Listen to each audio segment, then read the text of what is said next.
Mga walang iya, lumayas na kayo sa bahay ko. Hindi na kayo nakakabayad ng upa. Punong-puno na ako sa inyong mga hinayupa kayo. Pabalik-balik ako pero wala naman ako napapala sa inyo. Aling Pasita, wag yun naman kaming sigawan. Naririnig tayo ng ibang tao. Oh. Magbabayad naman kami. Pero ngayon, medyo madidelay lang kami kaunti. Dahil nagkaroon kami ng problema sa trabaho. Ano? Madidelay? Nang kaunti? Nagpapatawa ka ba, Nolan? Paanong konti lang? Magdadalawang buwan na kayong walang binabayarang upa. Mamamatay na lang ako sa Rayuma, hindi pa rin kayo nagbibigay. Sabi naman, wala namang namamatay sa Rayuma. Isa ka pa, wala ka ring ambag, wala kang kwenta. Aray ko, grabe naman sa salita. Magbayad kayo bago matapos ang linggo. Kapag wala pa rin kayong naibigay, palalayasin ko kayo. Ipapahakot ko na ang mga gamit nyo palabas ng bahay ko. Naintindihan niyo ba? Aling Pasita, pwede bang kalahati na lang muna? Anong kalahati? Anong tingin niyo sa akin? Aswang? Opo. Anong sinabi mo? Ay, wala po. Sabi ko po, ang ganda nyo. Huwag mo akong binobola-bola. Hindi ako natutuwa sa iyong kumag ka. Final lang decision ko. Kapag wala pa rin kayong binayad na buo, umalis na kayo dyan. Kung hindi, dalawa lang ang mangyayari sa inyo. Una, pwede kayong makulong. Pangalawa, pwede ko kayong ipabugbog. Napalunok na lamang ng laway si Nolan. Batid niyang hindi malabong mangyari ang sinasabi ni Aling Pasita. Marami na silang naririnig na kwento tungkol sa mga pinabugbog na matandang babae. Iniwan na sila ng matandang babae. Napabuntong hininga na lamang ang dalawang binata at saka napaupo sa harapan ng kanilang pintuan. Nasaan na naman ba si Bentong? Ewan ko nga sa siraulong yun eh. Hindi na naman umuwi kagabi. Mamaya nga, hingan mo ng pera yung taong yun ha. Baka sakaling may pang-abono muna siya sa bahay. Sige. Mahirap na rin kasi baka mamaya totohanin ni Aling Pasita ang banta niya. Gagawin niya talaga yun. Parang hindi mo naman alam na ginawa na niya yun dati. Napapailing na lamang si Nolan kung bakit ba kasi kung kailan parating ang mga bayarin nila saka pa nagkatanggalan ng tao sa kanilang trabaho. Halos mag-iisang taon na rin silang makakasama sa iisang bahay. Sa katunayan, hindi naman talaga sila tubong Baryo Rosario. Nanirahan lang sila roon para sa kanilang trabaho. At ngayong wala ng trabahong dalawang binata, mukhang mapipilitan na rin silang bumalik sa kanilang pinanggalingan. Si Bentong na lang ang natitira nilang pag-asa. Hindi nagtagal, dumating na nga ang binatang si Bentong. May mga dala pa itong pasalubong sa kanila. Kaya kahit na papaano, napanatag ang kanilang kalooban na may pera nga ito. Oh, bakit ganyan ang mga itsura nyo? Para kayong pinagsakluban ng langit at lupa ah. E papaano, nagpunta si Aling Pasita kanina. Nagsisigaw na naman dito. Naniningil na. Diba, alam mo naman na nakakasama kami sa tinanggal sa trabaho. Kaya Bentong, ayos lang ba na ikaw na muna mag-abono? Sa mga susunod na araw pa kasi ibibigay yung sahod namin eh. Ay, pambihira. Inangutang lang din ako ng pera eh. Wala rin akong sasahurin kasi. Ha? Kasi ano? Natanggal na rin ako sa trabaho. Ay Diyos ko naman, nakisabay ka pa talaga? Anong nakisabay? Ginusto ko bang natanggal ako? Sisihin mo boss namin no? Nagbabawas na sila ng tao dahil nagtitipid na sila. Malapit na rin kasing malugi yung kumpanya nila eh. Hoy, paano na ngayon ang gagawin natin? Palalayasin niya tayo kapag wala tayong naibayad. O mas masakla pa, ipapabugbog niya tayo. Eh, meron akong alam na paraan para magkaroon tayo ng pambayad. Oy, ano naman yan? Hahanap na naman tayo ng sugar mommy sa sentro. Utak mo talaga biya eh no? Hindi yun. Bago ko sabihin, tatanungin ko muna kayo kung lahat ba gagawin nyo para magkapera. Malamang oo. Wala naman na tayong ibang choice eh. Ano ba kasi yung sinasabi mo? Eh, narinig ko sa matatanda. Sa dulo ng baryo natin, maraming bayawak na pagala-gala. Manghuli tayo. Diyos ko. Alam mo naman na takot ako sa mga ganyan eh. At saka di ba, nangangagat yan? Kaya nga tuturuan ko kayo kung paano ang gagawin nyo para hindi kayo makagat. Marami kong alam sa panghuhuli ng ganyan. Noong nasa Sorsogon pa ako madalas kaming manghuli niyan para ibenta sa mga inchik. Magkano naman kaya ang bentahan ng mga ganyan, Bentong? Mas bata, mas mahal, mas mahirap ulihin ang mas maliit pero doon tayo mas kikita. Ano? Palag-palag na ba? Nagkatinginan ng dalawang magkaibigan na si Nolan at Ricky. Kahit na nagdadalawang isip, papatusin na nila ang gustong mangyari ni Bentong. Isa pa, wala rin naman kasi silang maisip na mas magandang paraan para masolusyonan ang kanilang problema. Kinagabihan ay wala na silang sinayang na pagkakataon. Agad nilang inihanda ang kanilang mga sarili at ang mga gamit na kanilang dadalhin. Alam naman ni Bentong ang mga gagawin nila, kaya ang gagawin ni Nolan at Ricky ay sumama at sumunod. Sigurado ka bang wala namang magagalit kapag ginawa natin to? Bakit naman may magagalit? Wala namang nagmamay-ari ng mga bayawak na yun. At saka, para sa lahat ng kagubatan, no? Kasi di ba, yung ibang mga ngaso, akala mo kung sino mga tagapagmana ng kagubatan? Wala yan. Ako bahala. Kapag may nang ano sa atin, iuuntog ko sila sa muscles ko. Siguraduhin mo lang kasi kung palpak to, mayayari talaga tayo kay Aling Pasita. Ilang sandali lang ay nakarating na rin sila sa dulo ng Baryo Rosario. Tahimik, walang katao-tao. Tanging ang mga kuliglig lamang ang maririnig sa paligid. Ang ganong atmosfera ay nakadagdag hiwaga at kaba sa nararamdaman ni Nolan. Pero pinipilit na lamang niyang alisin yon sa sistema niya. Nandito na tayo. Manda kayo Makasabi naman to na umanda, para namang sasaba kami sa gera. Sira ulo. Malamang mabibilis sa mga bayawak. Lalo na yung maliliit. Kapag tatanga-tanga ka, baka makagat ka pa. Oo pre, tama si Bentong. Di ba ikaw na rin nagsabi na nangangagat sila? Kaya focus ka dyan Dito nakasalalay ang kinabukasan natin. Kapag wala tayong nahuli kahit na isa, siguradong sakali na tayo matutulog. Nang may pasa sa muka. Pumasok na silang tatlo sa kagubatan. Maigi nilang itinutok ang ilaw sa mga gilid-gilid. Noong mga sandaling yon, kahit na porsigido si Nolan, hindi pa rin niya maiwasang hindi kabahan. Yung kasi ang unang pagkakataon na ginawa niya yon. Tiningnan nila ang mga sulok-sulok kung saan dun daw di umano nagtatago ang mga bayawak. Pero sa kasamaang palad, wala pa rin silang nakikita. Kahit mag-isang oras na sila roon. Hindi na nga nila napapansin na unti-unti na pala silang napapalayo. Masyado nang masukal ang kanilang nadaraanan. Sobrang layo na natin Parte pa ba ng baryo natin to? Oo, parte pa rin to. Ang sabi kasi nila dati, itong parting ito ang unang tinirhan ng mga tao. Kaya kung napansin nyo kanina, may mga kubo tayong nadaanan. Ang usap-usapan, dating tirahan ng mga manunugi sa mga kubo na yun. At dito sa area na to, unang nabuo ang Baryo Rosario. Anong manunugis naman yung sinasabi mo? Manunugis? Yung mga umano sila ng Puro ka naman ano? Ano nga? Mga nanguhuli o pumapatay daw sila ng aswang. Narinig ko na nga yan. Pero di ba, kwentong bayan lang ang mga aswang? Hindi ko sigurado. Wala naman akong pakialam Ituon nyo na lang yung atensyon nyo sa ginagawa natin. Masyadong mabibilis sa mga bayawa kaya kung di kayo nakafocus, wala talaga tayong mahuhuli. Ang sabihin mo, wala talaga nun dito. Huwag kang maingay. Bakit? Huwag kang maingay, may naririnig ako. Dahan-dahang naglakad si Bentong sa harapan ng malaking puno. Tinutukan niya yun ng ilaw. Nakita nila roon ng isang bayawak na parabang nakatingin din sa kanila. Nakita nila roon ng isang bayawak na parabang nakatingin din sa kanila. Nang makita nilang parang hindi gumagalaw ang bayawak, agad-agad na rin silang kumilos. Hawak-hawak nila ang tig-iisang sako. Pero nagulat na lamang sila nang biglang gumapang ang bayawak palayo. Abulin natin! Diyos ko, nakatunganga pa kayo dyan! Wisit naman bayawak to, biglang tumakbo. Nilakihan ni Nolan ang kanyang hakbang para makahabol siya sa dalawa niyang kasama. Pero noong mga sandaling yon, bigla na ring nawala sa paningin nila ang bayawak. Laking pagkadismaya ng tatlo sa nangyari. Hindi nila maiwasang hindi magsisihan. Ang babagal nyo kasi! Kung kumilos sana kayo kagad, di sana nahuli natin. May pambayad na sana tayo ng upa. Aba, bakit naman kami ang sisisihin mo?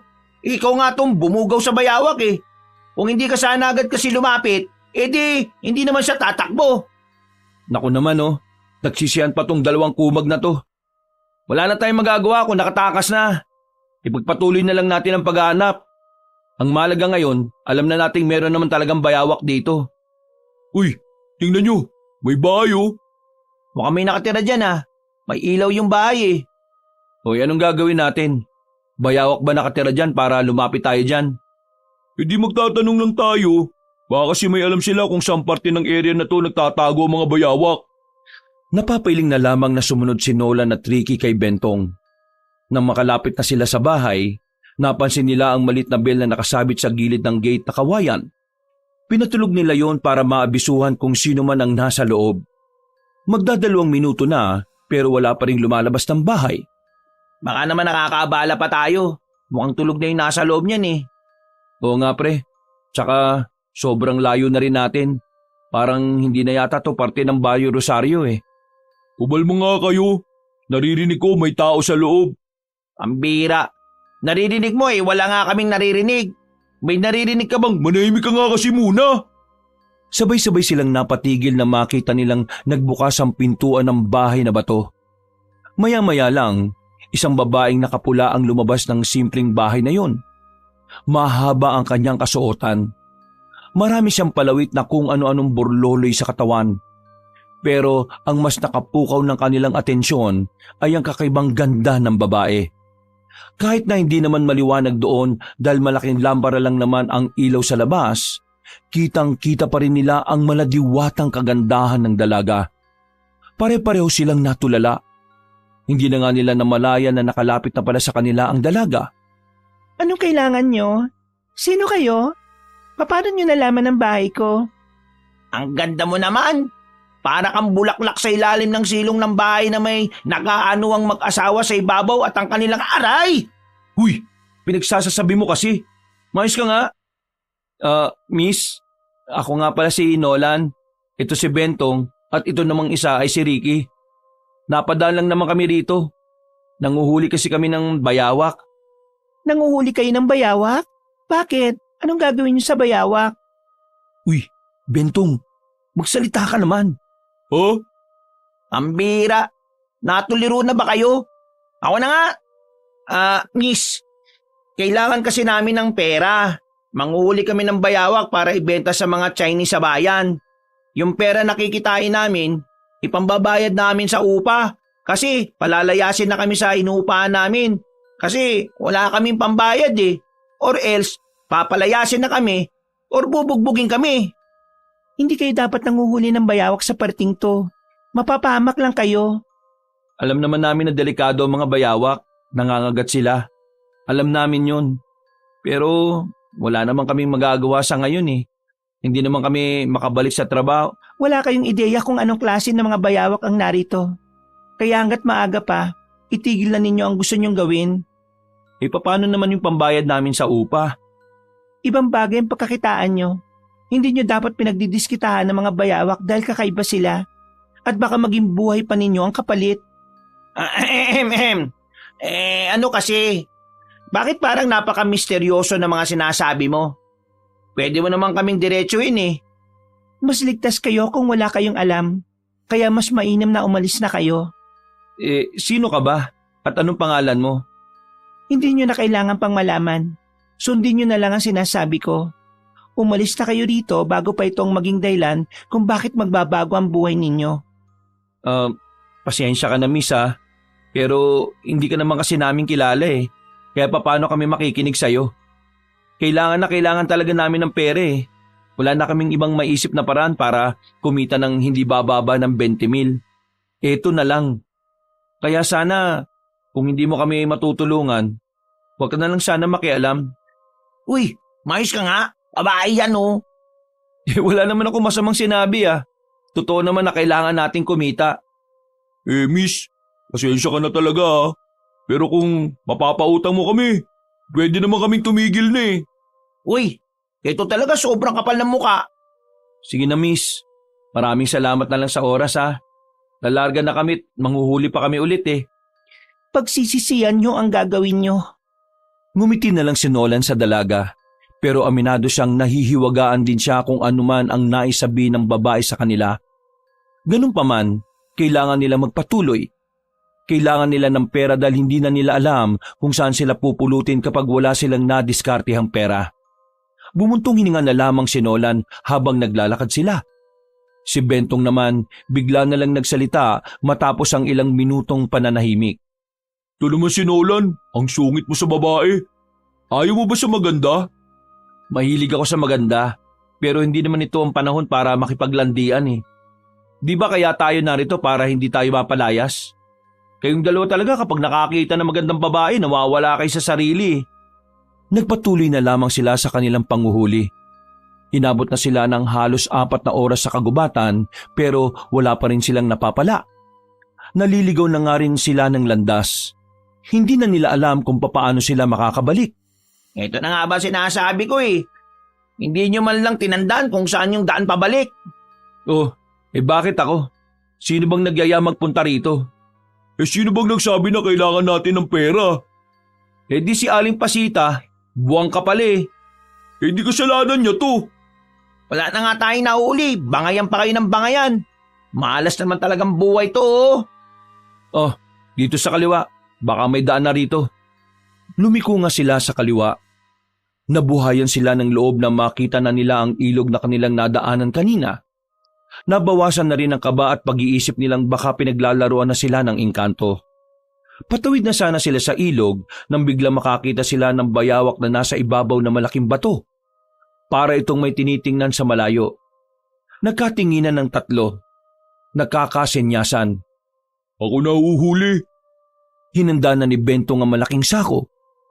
Marahan siyang naglakad.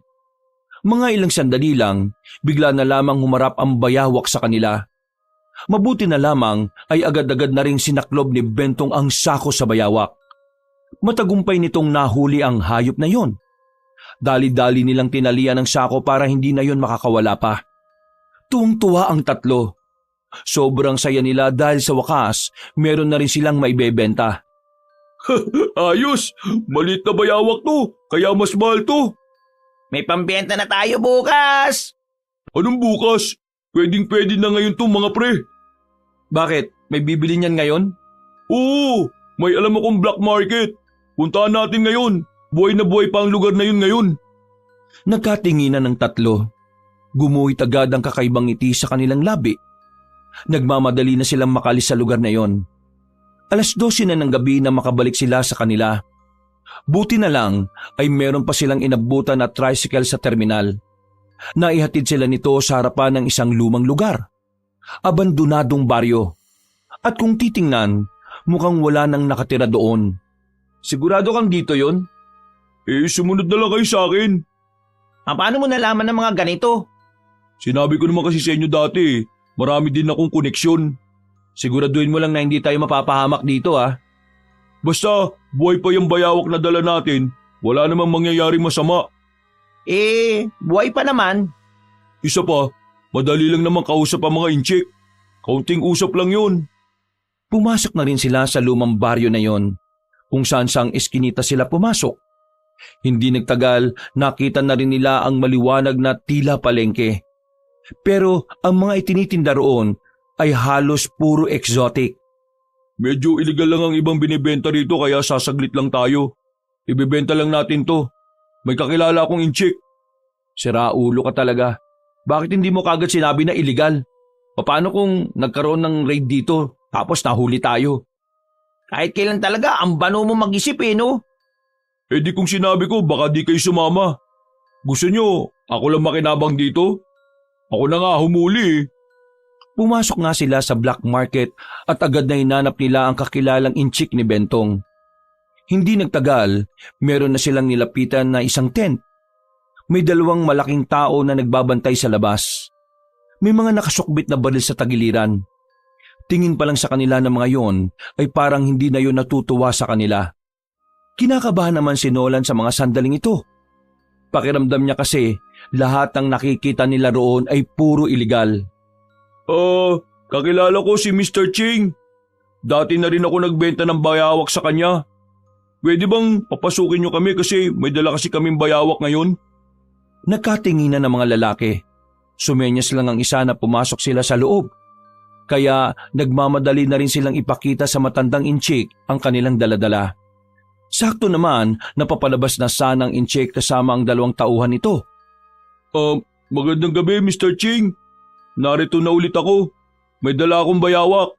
Alam kong naghahanap ka nito eh. Ako nga hanap bayawak. Tingin ako na huli mo. Binuksan kagad ni Bentong ang sako.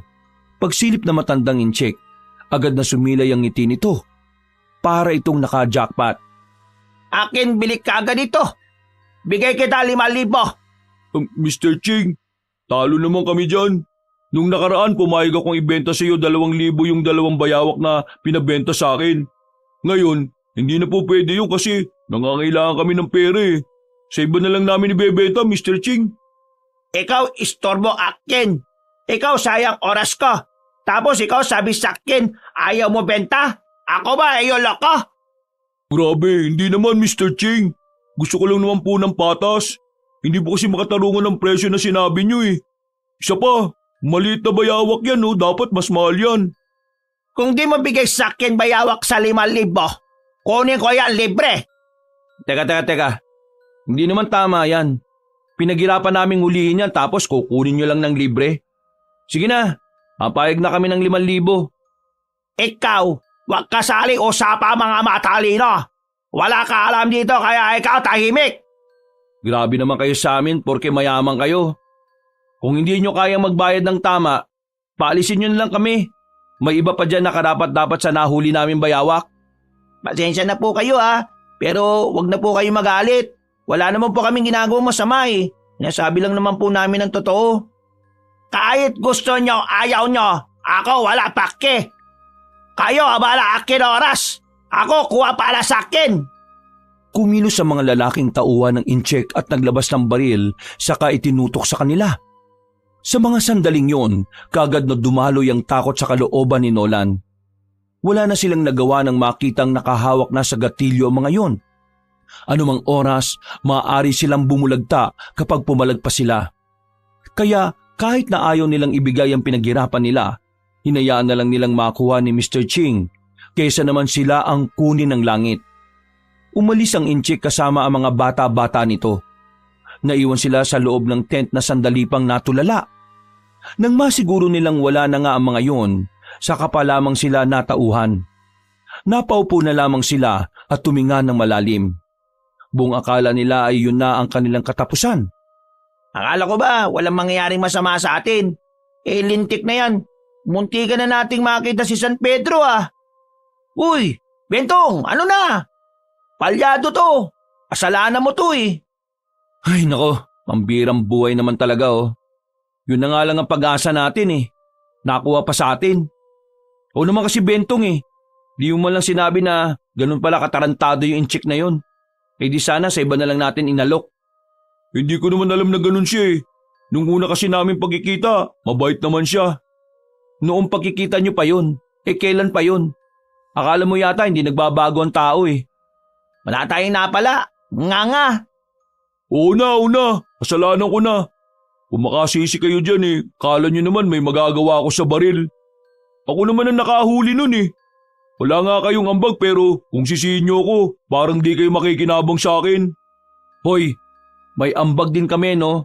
Naghirap din kami maghanap Tsaka pwede ba? Kung aaminin mong kasalanan mo to, tanggipin mo na lang. Dahil pang sinasabi. Kahit magrambulan pa tayo dito, wala naman na tayo magagawa eh. Dala-dala na ng 3 lalaki yung bayawak na yun. Ang isipin na lang natin ay kung paano tayo makakahanap ng ipambabayad kay Aling Pasita. Napapakamot na lamang sa ulo ang binatang si Nolan. Sumasakit ang utak niya sa kakaisip. Kung bakit ba naman kasi kung kailan sila sinisingil, saka pa sila nawalan ng trabaho. Naglakad na lamang palabas ng black market ang makakaibigan. Sa kanilang paglalakad ay natanaw nila si Mr. Ching na nasa harapan ng isang sasakyan kasama ang 3 lalaki. Meron itong kinakausap. Sa takot na baka patayin sila ng mga yon, hindi na muna sila tumuloy. Mas pinili nilang gumilid at hintayin makaalis sa mga yon. Malas talaga? Sino bang may balat sa puwet dito? Parang ayaw talaga tayong paalisin Manahimik ka na lang dyan kasi baka marinig pa tayo rito. Mukha pa namang sanay na pumaslang ng tao mga yan. Oh, tingnan nyo oh. Nagtaka silang tatlo nang masipat nilang parang umuga ang sasakyan. Nagtaka rin ang mga tauhan ni Mr. Ching. Lumapit ang mga armadong lalaki sa compartment. Nagtaka mga yon kung ano ang iba pang nasa loob. Samantalang ang bayawak lang ang inilagay nila roon. Mga ilang sandali lang, kahit ang magkakaibigan ay nagulat din na mabuksan na ng lalaki ang compartment. Isang babae kasi ang lumabas doon. Biglang sinakmal ang isang lalaki. At kahit pinagbababaril na nila yon, ay hindi naman nila mapatay. Masyado mabilis ang babae. Gumagapang-gapang yon sa kung saan-saan. At sa isang iglap lang, ang nilapan naman nito ay ang natitirang dalawang lalaki. Sirit agad ang dugo ng mga yon mula sa leeg. Samantala, hindi naman makagalaw noon ang matandang incheck na si Mr. Ching. Nanlalaki lamang ang mga mata nito. Tatakbo pa sana matanda pero laking gulat din ito ng lapain ng babae. Sa isang iglap lang, nakabulagta na ang tatlong lalaki pati na rin si Mr. Ching. Gagi mga pre, anong nangyari? Anong klase ng taong isang yun? Ayaw kong sabihin to pero mukhang totoo ngang may aswang dito dati sa atin. Ha? Aswang? Seryoso ka ba? Paano ipapaliwanag yung nakita natin? Nolan, malakas ang tsansang aswang nga yun. Ayun oh, umalis na. Hoy, Bentong! Napilitan na lamang silang sumunod kay Bentong nang lumabas na rin yon sa kanilang kinalalagyan. Nilapitan nila ang wala ng buhay na mga tao. Napatakip na lamang sila ng bibig. Masuka-suka pa si Ricky nang makitang nakalabas pa ang ilang laman loob na mga yon. Tingnan nyo oh. Lumapit si Bentong at Ricky sa compartment. Nakita nilang sako na lamang ang naroon at wala na ang bayawak. Nagtataka sila. Wala naman kasi silang nasipat na may bayawak na lumabas sa compartment. Nasaan na yung bayawak dyan? Mga pre, kailangan na natin makalis na rito. Baka mamaya may makakita sa atin at tayo pa ang pagbintangan. Wala na silang sinayang na pagkakataon. Agad silang kumaripas ng takbo at nakalabas na rin sila sa abandonadong baryo na yon. Tingin nila, ilang araw pa bago matutuklasan ang bangkay na yon dahil mukhang wala namang dumadaan sa parting yon. Kaya naman naisipan ni Ricky na ipaalam sa mga pulis ang nangyari. Pero tuto lang dalawa sa kanya. Nag-iisip ka ba? Kapag nakialam ka, baka mamaya tayo talagang pagbintangan. Isa pa, tingin mo maniniwala ang mga pulis na aswang ang gumawa nun sa kanila? Hindi. Baka maginala pa sila na sabog tayo kasi nagamit tayo ng bawal na droga kahit na hindi naman. Tama si Nolan, sasabi tayo dito. Kaya manahimik na lang tayo. Isipin na lang natin na kinarma siya sa ginawa niya sa atin. Basta, wala tayong nakita. Iisipin natin na parang walang nangyari. Ipinagpatuloy na lamang nila ang kanilang paglalakad hanggang sa makabalik na sila sa kanilang tinitirhan. Tulala na naman ang tatlo kahit na madaling araw na. Hindi sila makatulog dahil sa kanilang iniisip. Parang naglalaban-laban sa utak nila ang kawalan nila ng pambayad pati na rin ang ideyang baka aswang nga ang pumaslang kina Mr. Ching. Kinabukasan, maagang umalis ang lalaking si Bentong. Nagpaalam ito sa kanila na maghahanap lang ng trabaho na pwedeng ekstrahan. Naiwan si Nolan at Ricky sa bahay. Paabot nga ng sandok dyan. Yung malalim Oh, eto. Pambira naman. Bakit nakayupi ito? Hindi na tuloy malalim. Nadagdagan na yata ng mga mabibigat na hugasin dyan. Pati sandok, wala na tayong pambili. Nakakaawa naman tayo. Mas nakakaawa tayo kapag inagis na yung mga damit natin sa labas. Buti nga kung ganun lang ang mangyari. Paano kung ipabugbog tayo sa mga apo niyan? Diyos ko. Mamaya nga, lalabas din ako. Maghanap ako ng mapagkakakitaan. Kung bumalik na lang kaya tayo dun sa gubat para manguha ulit ng bayawak. Tapos tayo na magbenta. Wala naman kasing kwentang kakilala ni Bentong Sigurado ka bang gusto mong bumalik sa gubat? Wala naman tayong ibang paraan para mas kumita na mabilis. Yun lang naman. Bakit? May choice ba ako? Wala. O sige, mamaya. Tabihan ulit natin si Bentong. Sabay silang nakatingin sa labas nang makita nilang tumigil doon ang isang matandang lalaki. Tila meron itong hinahanap sa maliit na bag na dala nito. Kilala mo ba yan? Hindi. Bakit? Sino ba yan? Si Mang Soro yan. Di mo kilala yan? Yan yung matandang nakita natin dati na tumatawa mag-isa tapos nakaupo sa tulay. Yung akala ng mga tao tatalo na sa ilog. Ah, oo. Naalala ko na. Mas mahaba na kasi bigote at balbas niya ngayon eh. Alam mo ba kung bakit nabaliw yan? Hindi. Bakit ba? Ang usap-usapan, yung mga apo niya at ang asawa niya, naabutan niya raw na patay na sa loob ng kubo nila. Minasaker pre. Kahit naman sino, di ba? Mababaliw kapag ganun ang ginawa sa pamilya mo. Ay nako, nakakaawa. Potik, naalala ko na naman yung nasaksihan natin kagabi. Nakakaawa. Sobrang sakit nun. Mawalan ka pa nga lang ng alagang aso, masakit na eh. Paano pa kaya kung tao na mahal mo sa buhay? Kaya nga tingnan mo, patawa-tawa kahit wala namang nakakatawa. Ang dungis-dungis na rin niya. Magaling na manghihilot daw yan dati eh.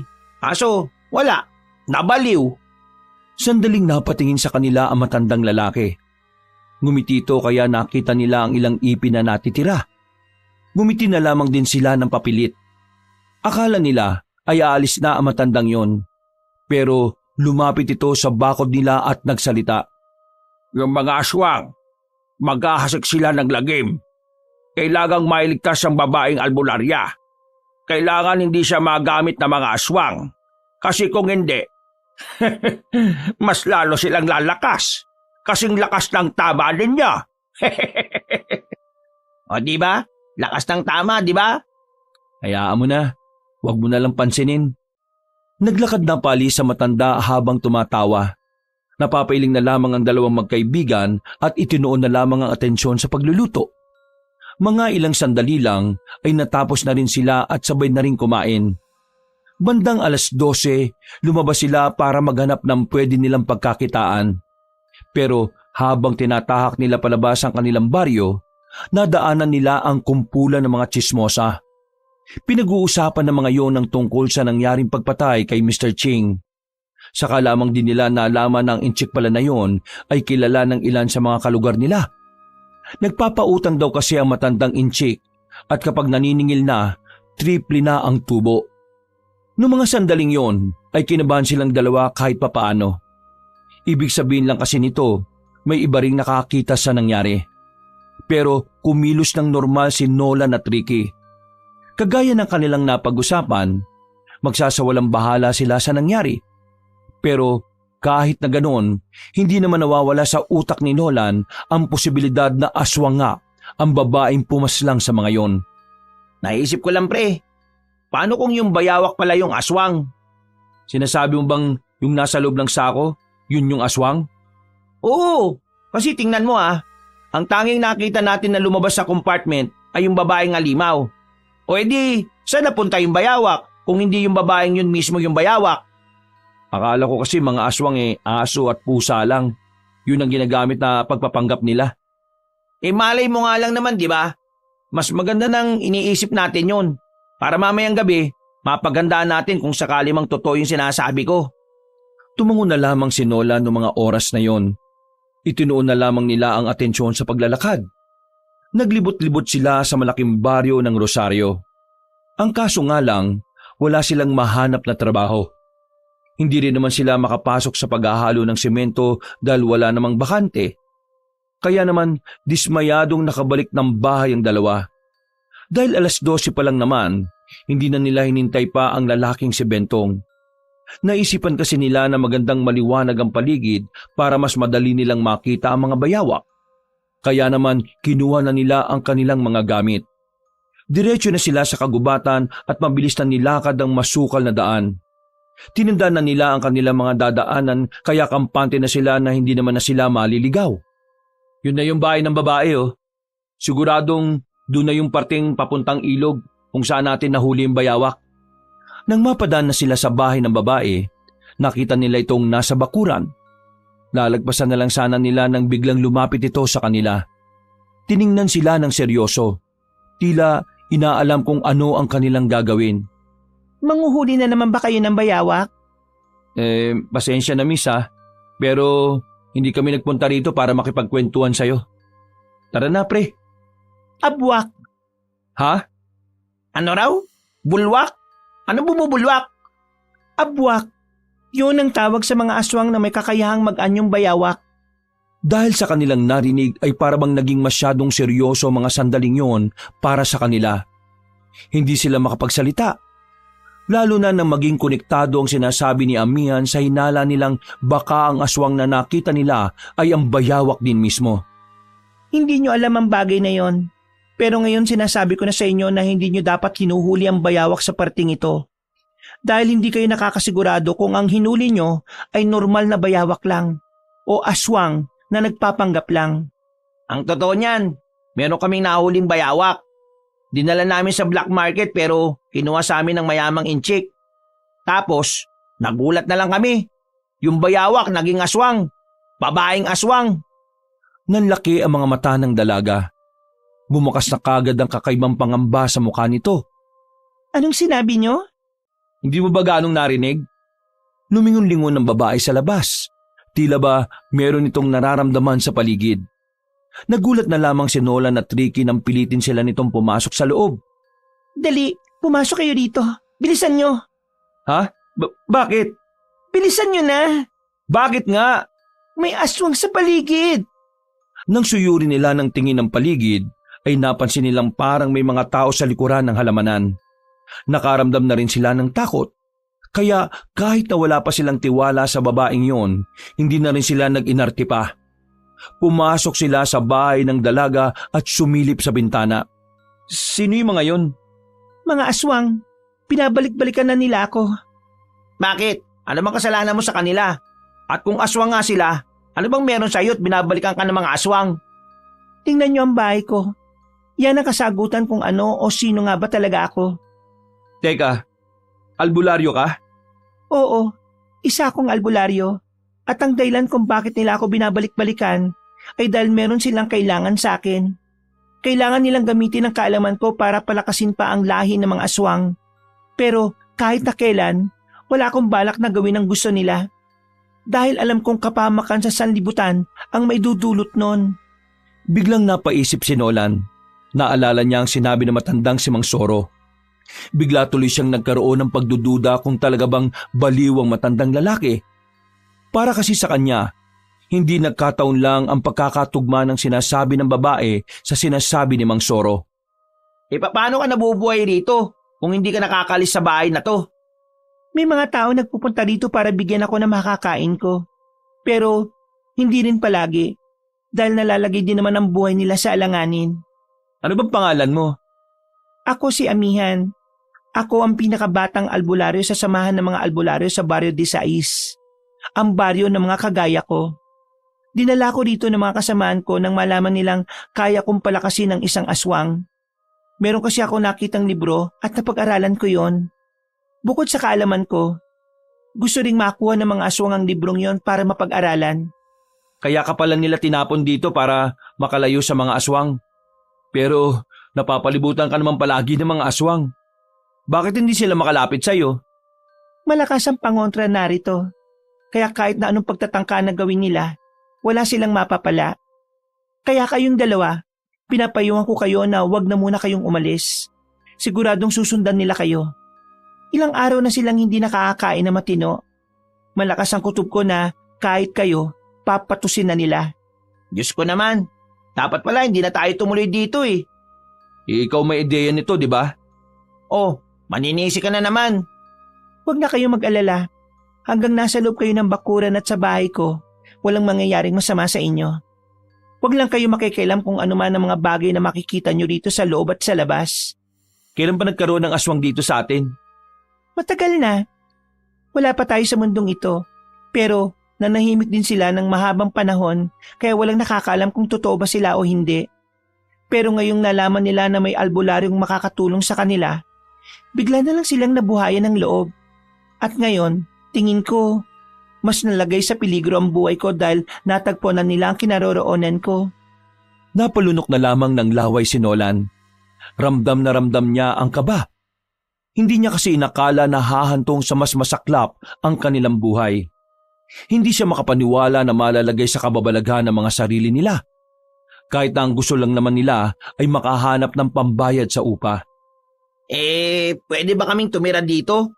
Sa susunod na araw kasi baka mapalayas na kami. Huy, maya ka nga Ricky. Babae yan, mga lalaki tayo. At isa pa, hindi naman niya tayo kilala. Biro lang. Sige, samahan niyo akong manirahan dito. Nagkatinginan ng dalawa sa sinabi ng dalaga. Nagtataka sila dahil hindi man lang nagdalawang isip ang babaeng yun. Maganda at maputi si Amihan kaya nagsisimula na silang makaramdam ng pagkailang. Aminado naman si Nolan na kahit na papaano, lihim siyang humahanga sa kagandahan ng dalaga. Pero pilit na lamang niya yung inaalis sa kanyang isipan. Hindi sila makalis ng mga sandaling yon para kunin ang kanilang gamit. Hindi rin kasi umaalis sa mga nagmamasid sa kanila sa labas. Sumapit ang 5:00 ng hapon. Kung kailan kumagat na ang dilim, saka naman nagparamdam ang sama ng panahon. Bigla na lamang kasing umulan na malakas. Sinasamaan pa ito ng malakas na hangin. Amihan, sigurado ka bang kakayanin ng bahay mo ang malakas na hangin? Parang umaangat na yata ang bubong eh. Sementado nga, sablay naman ang bubong nito. Kinababahala ako nito. Baka yung mga sinasabi mong pangontra, lipa rin ng hangin eh. Kapag nawala yun, di ba makakalapit na sila sa atin? Oo, kaya nga ipagdasal na lang natin na sana humina ng ulan at ang hangin. Kasi kahit masama na ang panahon, nararamdaman ko pa rin sila sa labas. Kunin yung 2 itak na yon. Pambira naman. Malakas na nga ang ulan. Pagsisibakin mo pa kami. Ano bang sinasabi mo? Kunin nyo yon bilang proteksyon nyo sa sarili nyo. Dahil kung sakaling, Hindi na naituloy pa ni Amihan ang kanyang sasabihin nang makita nilang tumuklap na ang bubong. Tuluyan nang nakapasok ang ulan sa loob ng bahay. Sa mga sandaling yon, ramdam na ni Nolan na mas magiging peligroso na ang mga sandali. Ano, babae?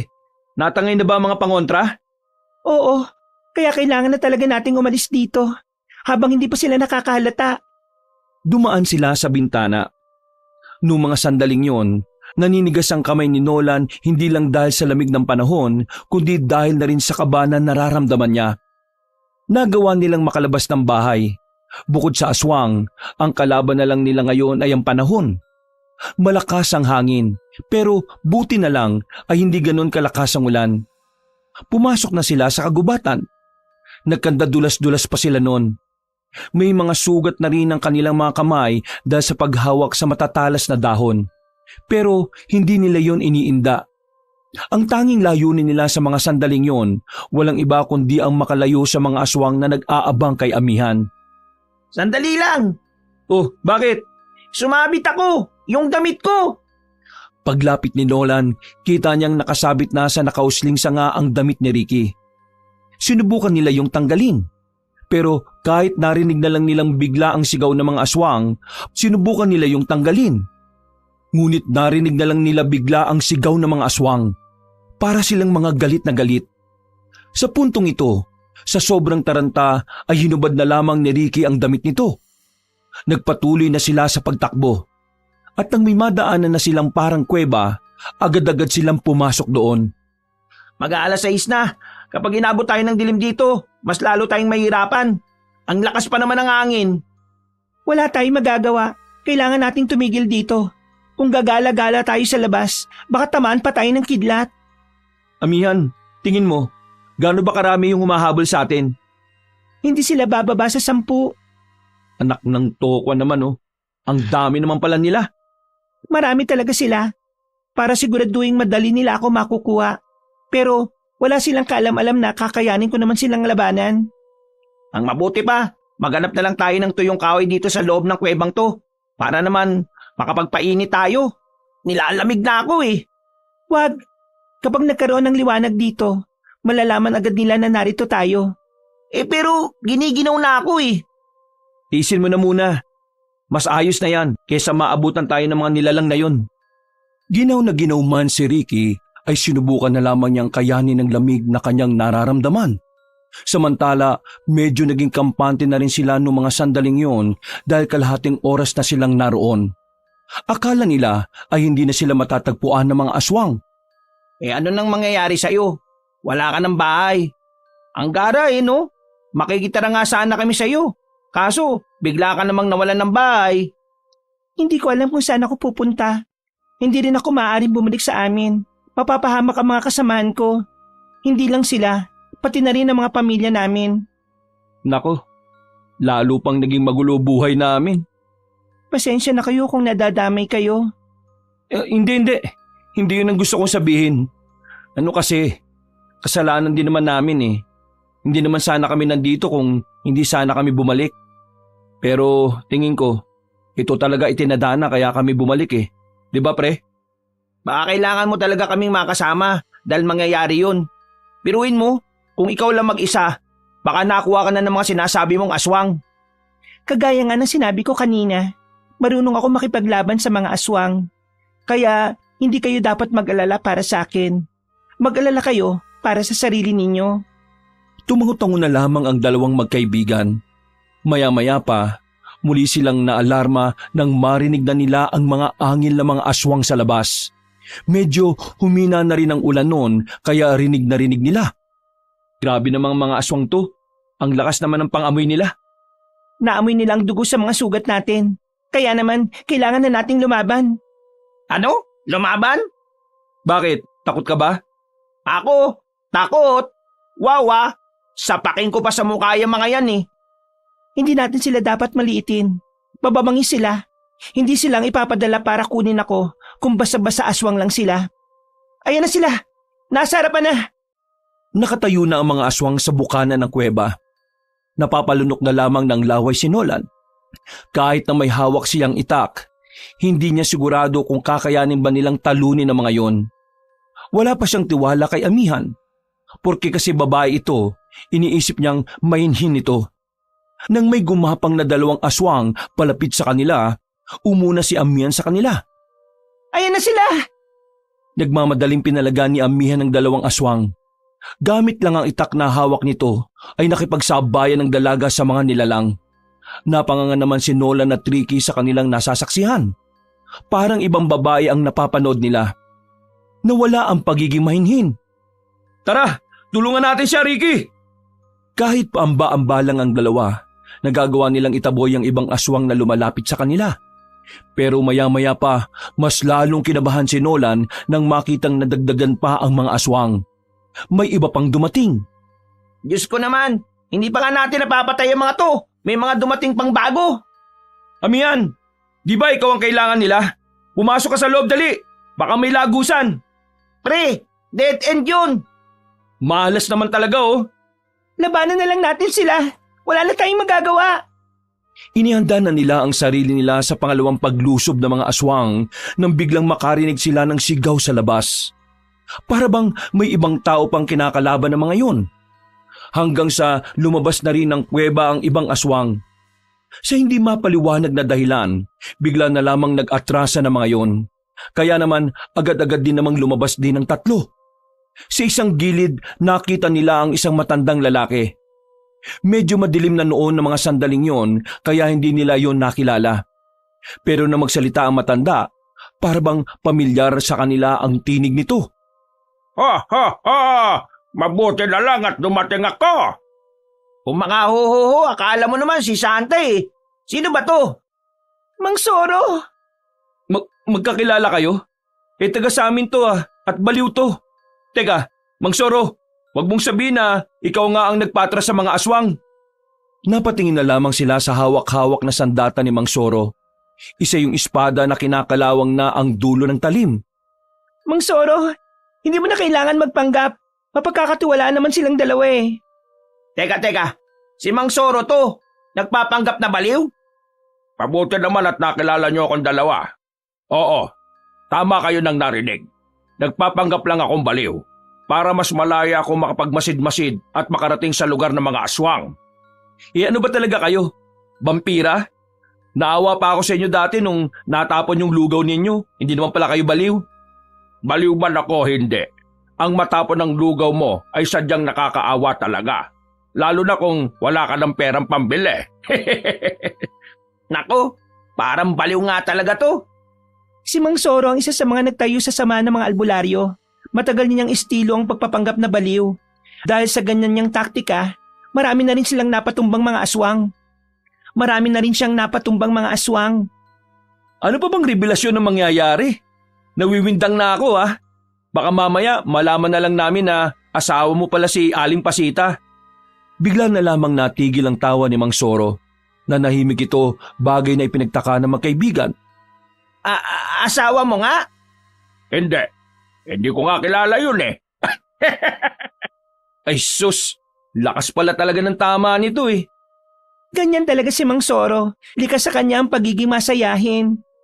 Hindi na pagiging masayahin yan eh. Pagiging siraulo na yan eh. Ano ang susunod nating gagawin? Medyo tumila na ang ulan oh. Makakalis na tayo rito. Sumunod na lang kayo muna sa akin at dadaling ko kayo sa pinagtataguan ko. Sinimulan na rin nilang maglakad paalis pero hindi pa rin napapanatag ang kalooban ni Nolan. Hindi niya maiwasang hindi mapatingin sa gilid-gilid. Noong mga sandaling yon, puro mga lagas na puno na ang kanilang nadadaanan. Mas nakakatakot na ang parting yon dahil kahit nasisinaga naman ng buwan, kakaiba ang atmosperang hinahati nito sa kanila. Nakakadagdag pa ang malakas na hangin na siyang bumubuhay ng kilabot ni Nolan. Hindi nagtagal ay nakarating na rin naman sila sa sinasabing kuta ni Mang Soro. Isa itong underground na parang noon pa ginagamit na matanda. Bumaba sila sa hagdanan. Ang nagsisilbing takip lang ng lagusan ay gulong ng sasakyan. Mang Soro, di ka ba talaga baliw? Hindi nga. Pasensya na kung niloko ko kayo. Ayos lang naman po. Hindi rin naman po tayo close eh. Itong underground na to, kayo ba gumawa nito? Hindi. Ang totoo niyan, nung nakarang taon ko lang ito nadiskubre.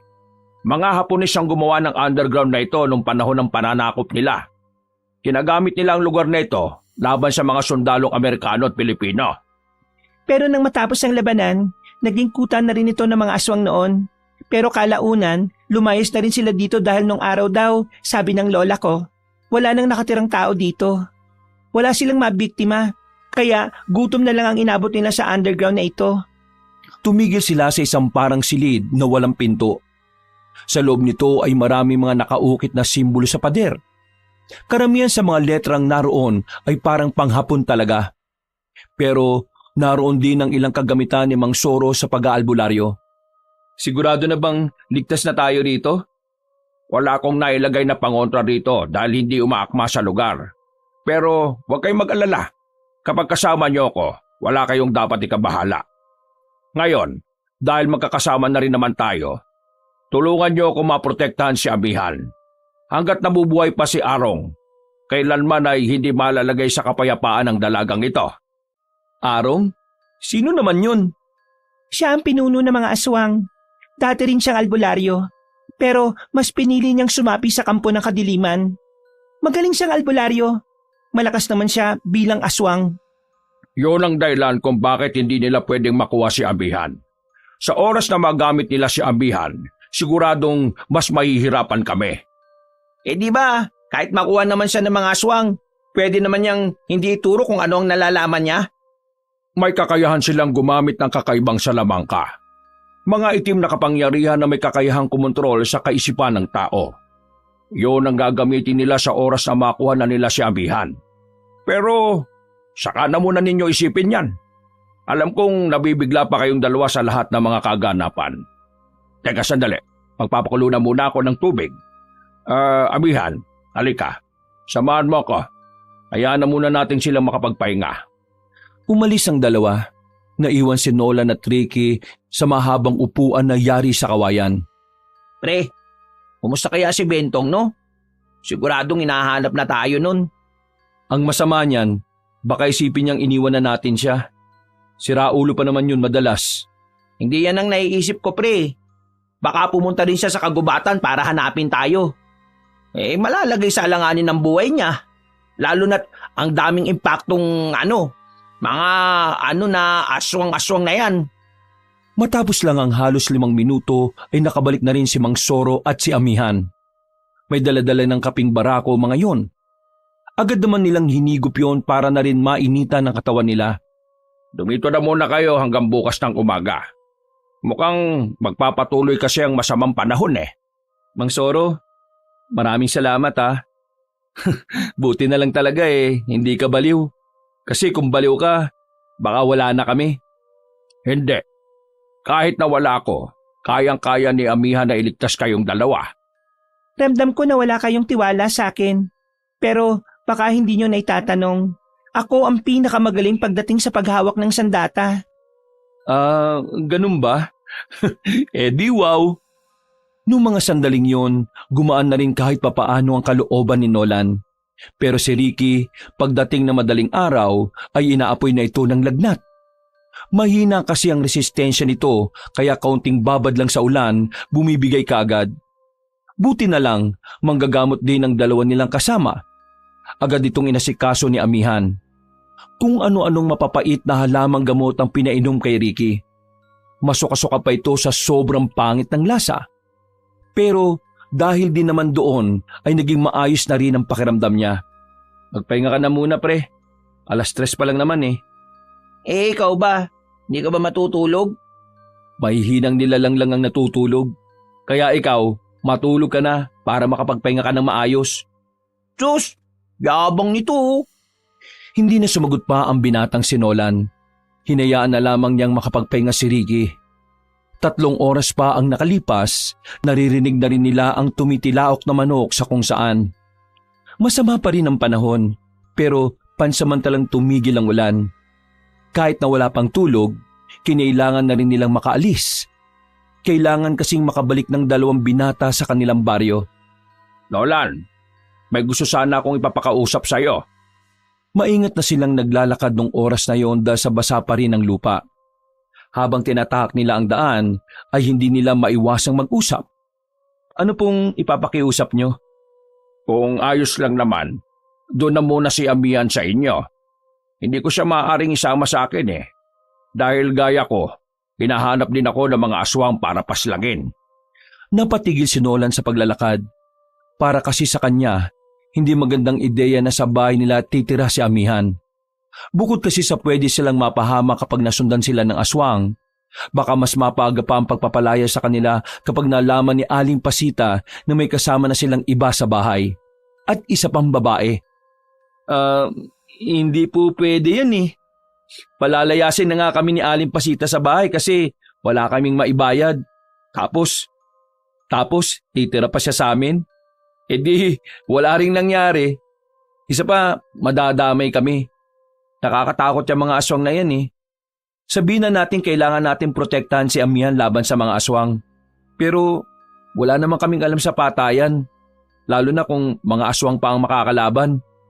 Naiintindihan ko ang gusto mong iparating. Wala namang problema. Gagawa na lang ako ng paraan. Uy, Ren naman. Kawawa naman yung tao. Alam mo namang siya ang punteriya ng mga aswang, di ba? Magagalit nga si Aling Pasita. At isa pa, hahabulin na rin tayo ng mga aswang niyan. Gusto mo na bang hindi ka na masilayan ng mga magulang mo? Pwede kang mamatay. Ako na ang bahalang kumausap kay Pasita. Kung ano man ang utang ninyo sa kanya, sige, ako na ang bahalang gumawa ng paraan. Pero kung ang iniisip mo ay ang kaligtasan nyo, pagkatiwalaan nyo naman si Amihan. Sinisiguro kong hindi naman siya magiging pabigat. O ano pre, tayag na. Ay nako, ano pa bang magagawa ko? Pero teka, bakit mo kakausapin si Aling Pasita? Para mapapayag ko siyang bigyan pa kayo ng mas mahabang palugit. Malakas naman ako sa taong yon kahit na matagal na kaming hiwalay. Akala niya kasi nabaliw na ako ng tuluyan Wala siyang malay na nagpapanggap lang ako. Para na rin hindi siya madamay. Walang Di nga. Oo, dating mag-asawa si Aling Pasita at si Mang Soro. Ang gulo mo namang kausap, Mang Soro. Sabi mo kanina, hindi mo kilala si Aling Pasita. Tapos ngayon, dati mo palang asawa. Siyempre, hindi ko muna sinabi sa inyo. Dami mong pautot, Mang Soro. Tumawa na lang ng malakas sa matandang lalaki. Para na itong nababaliw. Tumahimik lang ito na makarating na sila sa pinakagitna ng kagubatan. At makalipas nga ang ilang sandali, nakarating na rin sila sa kanilang baryo. Humiwalay sa kanila si Mang Soro. Sinimulan na naman ito ang pagpapanggap na baliw. Kayo na ang bahala sa kanya ha. Sige po, mag-iingat ka Mang Soro. Ngumiti lang sa kanila ang matanda at naglakad na rin palayo. Tinahak na rin naman nila ang daan pabalik sa kanilang bahay. Pagdating nila roon, naabutan nila si Bentong. Sa pangingitim ng ilalim ng mata nito, maahalatang hindi yun nakatulog. Mga buwisit itong mga to. Saan ba kayo nanggaling? Ay, teka. Bakit kasama niyo itong babaeng to? Kunwari ka pa, gusto mo rin naman siyang narito eh. Agad na silang pumasok sa loob. Dito na nila pinaliwanag ang lahat. Kumbinsido naman si Bentong. Dahil ayon din dito, may mga aswang na ring namamataan sa ibang parte ng kanilang baryo. Talamak na talaga sila mga pre. Tingin ko, nagmamadali na silang makuha itong si Amihan eh. Yun nga rin ang iniisip namin. Kaya nga dapat, bago sila magtagumpay, mapatay na ni Mang Soro yung pinuno ng mga aswang. Ha? Mang Soro? Alin? Yung baliw? Hindi totoong baliw si Mang Soro. Ang totoo, nagpapanggap lang siya para makapagmasid sa mga aswang. Miyembro siya ng samahan ng mga albularyo. Kasama niya itong si Amihan. At hindi lang yan. Si Mang Soro, dating asawa ni Aling Pasita. Ha? Anong sinabi mo? Mag-asawa sila dati. Pero mula nang magbaliw-baliwan itong si Mang Soro, naghiwalay sila. Pero ang malaga ngayon, kapag nakumbinsi ni Mang Soro si Aling Pasita, madedelay ang pag-alis natin. Napapatango na lamang si Bentong ng mga sandaling yon. Lumipas ang ilang araw. Pansamantalang walang alam ang mga aswang kung nasaan nga ba ang dalagang si Amihan. Samantala, pinayagan na sila ni Aling Pasita na manirahan pa roon hanggang 1 buwan.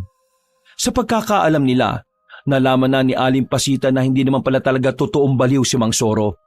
At saka lang din nila napagtanto na kaya pala talaga naging masama ang ugali ng matandang babae ay dahil na rin sa kalungkutan na makipag-iwalay ito kay Mang Soro. Sa ngayon, masungit pa rin naman sa kanila si Aling Pasita, pero hindi na sila nito minamata. Sa ilang araw na nakalipas, napagtanto ni Nola na kailangan din nilang makipaglaban sa mga aswang. Na kung tutuusin, hindi na rin niya maintindihan ng sarili niya kung bakit kailangan pa niyang sumali sa gulo. Pero tingin ni Nolan ay dahil na rin ito sa malasakit nila sa mga kalugar nila. At lalong-lalo na kay Mang Soro. Mula kasi nang makilala nila ang matandang lalaki, nalaman nila kung gaano nito pinoprotektahan ng mga tao noon pa man. Naawa sila sa matanda dahil hanggang sa edad nito, yun pa rin ang ginagawa niya. Kahit na pati ang sarili nitong minamahal ay pinili siyang hiwalayan. Kabisado na natin lahat ng tinuro sa atin. Ngayon, kailangan na lang natin kontrolin ang utak natin para mawala ang pagiging emosyonal natin. Ang exciting ito. Di ko inakala na darating ang araw na makikipaglaban na rin pala tayo sa mga aswang. Basta, kailangan nating mabuhay ah. May mga naghihintay pa sa pag-uwi natin. Nag-akbayan na lamang ang 3 magkakaibigan. Pagkatapos, pinuntahan na rin nila si Amihan sa loob. Naabutan nila yun na naghahasa na ng maliit nitong kutsilyo. Maya-maya pa, natigil ang kanilang pag-uusap nang biglang dumating si Mang Soro. May mga sugat ito, pero hindi naman malala. Mabuti na lang at gabi na kaya walang nakakitang tao sa kanya. Isara niyo ang pintuan, dali. Hindi pwedeng malaman ni Pasita ang nangyari sa akin. Nangako ko sa kanya nung nakaraan na hindi na ako makikipaglaban sa mga aswang. Ano ba nangyari? Nakalaban mo ba ang mga aswang? Oo, nakalaban ko sila. Pero hindi nila ako tinapos. Parang meron silang pupuntahan eh. Parang nagmamadali sila. Hindi nila tinapos ang laban namin. Kailangan nyo silang mapigilan. Sa abandonadong baryo, tingin ko nagkakaroon ng bentahan ng mga tao roon. Mga aswang ang customer na kung saan mga bata o babae ang binibenta. Yung black market? Alam namin ang abandonadong baryo na yun. Nung nakaraan pa ako nagmamanman doon. Bukod sa bentahan, tingin ko meron din silang ginagawang maliit na kuta nila roon. Kailangan na natin makarating doon ngayon. Mang Soro, kaya niyo bang gamutin ang sarili niyo? Huwag nyo na akong intindihin. Mas unahin nyo ang mga bata at kababaihan na naroon. Sige, ihandaan niyo na ang mga sarili niyo. Ito ang magiging unang laban natin.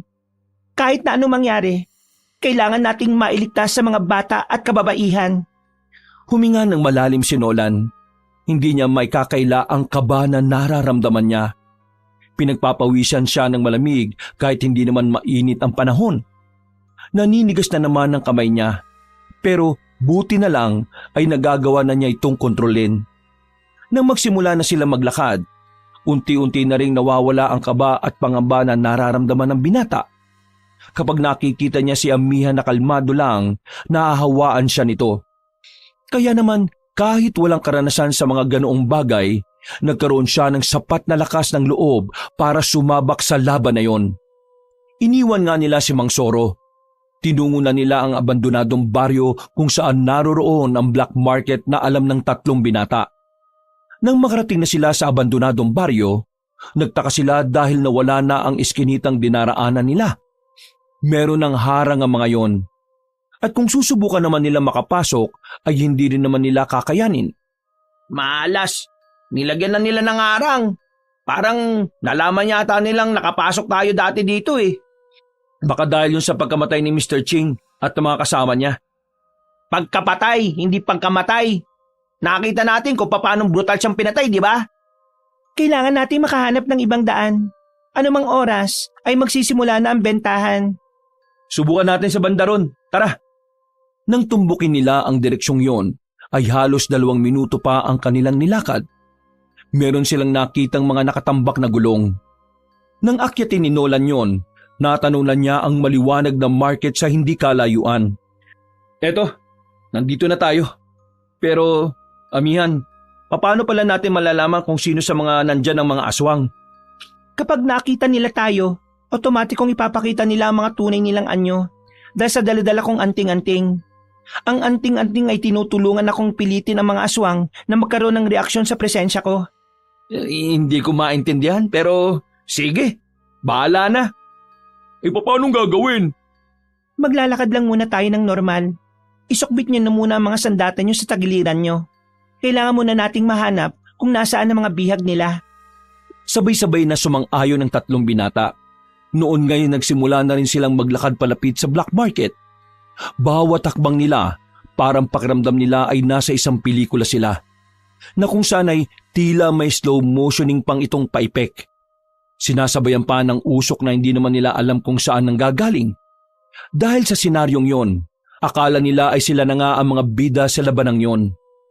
Ayos na sana ang kanilang paglalakad nang madapa naman si Ricky. Meron itong natapakang bato. Ay sus! Napakalampa mo naman talaga kapag ganitong eksena. Manahimik ka nga dyan. Baka bigwasan kita eh. Sayang ang moment, ang ganda na. Bumalik na sila sa kanilang paglalakad. Maya-maya, nakalapit na rin sila sa mga nagtitinda. Kita nila roon na halos lahat ng iligal na bagay binibenta lang doon na parang normal na gamit lang. Pre, ang taas ng kalibre ng baril na yun ah. Huwag ka maingay. Kapag meron tumingin sa atin ng masama, ibig sabihin lang nun, isa siyang aswang. Tahimik lang silang naglalakad na parabang nasa palengke lang sila. Nililibot nila ang kanilang paningin, pero wala silang makitang lugar na maaaring pinaglalagyan ng mga bihag. Mawawala na sana sila ng pag-asa nang marinig nila ang isang lalaking aswang. Sa pagkakarinig nila ay may alam ang lalaki kung nasaan ang bentahan ng tao. Lihim nila yung sinundan hanggang sa makalis na nga sila sa black market. Sa kakalakad nila, meron silang nakitang malawak na kapatagan. At sa kapatagan na yon, sa bandang dulo ay naroon ang mga tent. Meron ding isang malaking entablado na kung saan naririnig nila ang isang lalaki na nagsisilbing tagapagsalita. Sakto ang dating natin, magsisimula pa lang sila. Ihandaan niyo na ang mga sandata ninyo. Pero una niyong ihanda ay ang pagiging asintado niyo. Paano ang una nating magiging sandata? Habang abalang-abala ang mga aswang sa parteng entablado, inaasinta na ng 3 ang mga naroon. Mga ilang sandali lang, nagbigay hudyat na si Amihan. Binitiwan nila ang mga palaso. Lahat ng unang palasong pinakawalan nila ay agad din namang tumama sa mga yon. Hindi ba sila nakontento, kaya naman pinaulanan nila ang lahat ng aswang. Natatarantang parang mga pusa ang mga nilalang. Hindi nila alam kung nasa nagmumula ang mga palaso. Nang maubos na ang mga palaso nila Nolan, lumabas na rin sila ng kanilang pinagtataguan. Kanya-kanya na silang hugot ng mga sandata nila. Maanga silang naglakad palapit. Pinairal na naman nila ang pagiging bida kuno sa isang palabas. Wala silang nararamdamang kahit na anong kaba. Kahit sila Nolan na unang beses pa lamang makakaharap ang mga aswang, tila sumasabay na lang sa agos ng pangyayari ang kanilang kalooban. Sugod! Kinabigla ng tatlong binata ang bigla na lamang pagbilis ng kilos ng dalaga. Pero si Nolan, naiintindihan niya agad kung bakit. Agad na nagrehistro sa utak niya ang epekto ng anting-anting sa dalaga. At sa kabilang banda, tila naging interesado din siyang magkaroon ng ganon. Pero sa mga sandaling ito, mas pinagtuunan na muna niyan ang kanilang kalaban. Ang kakapal ng mga mukha niyong ibenta ang mga taong walang kinalaman sa kahayupan ninyo! Walang awang tinaga ni Nolan ng isang aswang na humaba pa ang dila. Napatay niya yon sa harapan ng dalawang kaibigan niya. At dahil sa nakita nila Ricky at Bentong, tila ginanahan din ng dalawa na makapaslang ng aswang. Tingnan niyo si Amihan! Kaya siya ganyang kalakas at kabilis dahil sa anting-anting. Pero tayo, tapang lang ang meron tayo. Kaya tayo ang mas malakas. Tama! Manda kayo! Lumuling lumapit ang magkakaibigan sa mga aswang. Sa bilis nilang makipagtagaan, wala ni isang aswang ang nagtatangkang makalapit sa kanila. Tila ba sinasalo na lamang ng mga yon ng kanilang bawat pag-atake? Nang tingnan naman nila si Amihan, marami na itong napabagsak na aswang. Mag-iingat kayo! Ikaw din! Makikipaglaban na sana sila ulit nang biglang may narinig silang kampana. Napatakip sila ng tenga. Masakit sa tenga ang kanilang naririnig.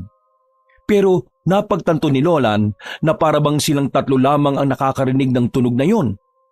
Nakita kasi nila si Amihan na tuloy lang sa pakikipaglaban. Anong tunog to? Sakit sa tenga! Kailangan yung labanan! May ginagawa silang pandaraya! Hindi ko na kaya! Ang sakit na ng ulo ko sa tunog! Biglang tumumba si Bentong. Nabahala naman si Amihan nang makita yon. Kaya naman agad-agad itong lumapit sa kanila.